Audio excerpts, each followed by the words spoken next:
So this is the new Hyundai Santa Fe, and as you're gonna see, it looks a lot different compared to the previous generation model. And in fact, sa totoo lang, it almost deserves its new nameplate because it really is a lot different from the older model. And first and foremost, you're gonna see the boxy shape of the car. It's very angular, especially at the front end. You're gonna see the H motif with the daytime running lights here at the front.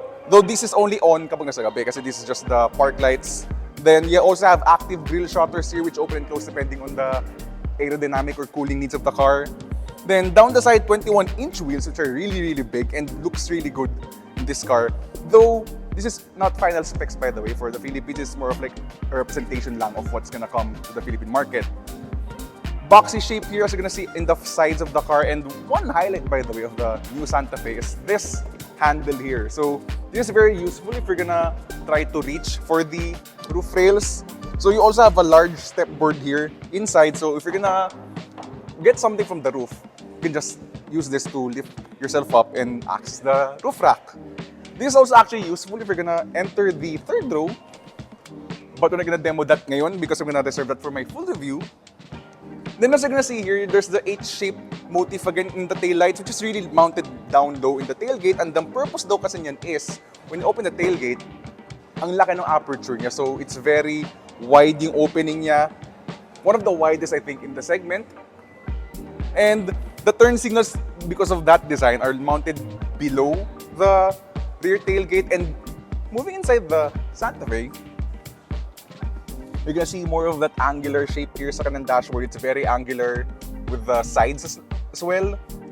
The LED ambient lights mimic the H-shaped motif as well of the vehicle. And in the seats, this is really cool, by the way, the H-shaped motif here in the upholstery of the seats. And also in the backs of the seat frames. A lot of nice touches here in this car. There's also a nice array of physical controls here and also a blend of touch-sensitive controls then, which sort of makes the interior very modern, yet at the same time still user-friendly. We got access to the car nga lang with its electronics, so yeah, there's that part as well. You also have two wireless charging pads here and quite a large panoramic sunroof actually, that's also worth mentioning.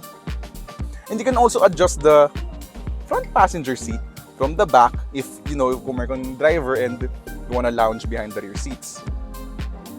So under the hood of the new Santa Fe, well, sa totoo lang, it's also not yet final in terms of the Philippine specs, but at least here, in the model that's on display, what you get is a 2.5 turbocharged gasoline engine. It's quite a big engine.